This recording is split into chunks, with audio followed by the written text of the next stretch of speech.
এইফালে দেখিছে ট্ৰেইনৰ যিটো ক্ৰচিং মানে মানুহ অহা যোৱা কৰাৰ ৰাস্তাটো বৰ্তমান বন্ধ হৈছে আৰু অসমৰ ইঞ্জিনিয়াৰ নে ভাৰতৰ ইঞ্জিনিয়াৰ এতিয়া কিন্তু মানিব লাগিব দেই আপোনালোকে চাব কেনেকুৱা গুহা বনাই দিছে এটা মানুহ অহা যোৱা কৰিবৰ কাৰণে গাড়ী অহা যোৱা কৰিবৰ কাৰণে এয়া দেখিছেনে কিহত আছে দেখিছেনে আপুনি আন্ধাৰ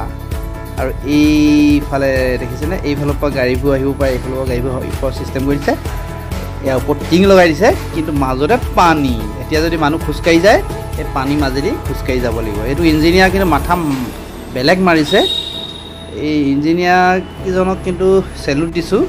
এয়া দিছে গাড়ী বাইক চৰি কেনেকৈ তলুং গুটুং কৰি আহিছে দিছেনে যেন তেন আহিছে বোলো আৰু এয়া দিছেনে কেনেবাকৈ যদি অলপ ইফাল সিফাল হয় মানে পৰিব মানে আৰু এয়া দিছেনে আৰু কি হয়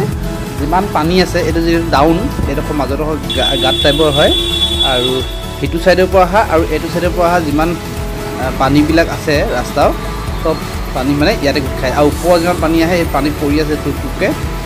ভিডিঅ'টো আপোনালোকে দেখিছেনে ক'ব পৰা নাই ওপৰৰ পানী পৰি আছে আৰু এয়া ইঞ্জিনিয়াৰ কিন্তু মানিব লাগিব আৰু কোন কোন ঠাইত এনেধৰণৰ ইঞ্জিনিয়াৰিং কাম মানে ডেভেলপ এনেধৰণৰ হৈছে জনাবচোন আৰু এয়া দেখিছেনে উঠা ৰাস্তাটো একদম মানে এডোখৰ আপ ডাউন মানে একদম বোকা পূৰা ভৰ্তি মানে আৰু এইটো গোটেই বোকাই ভৰ্তি হৈ আছে ধৰক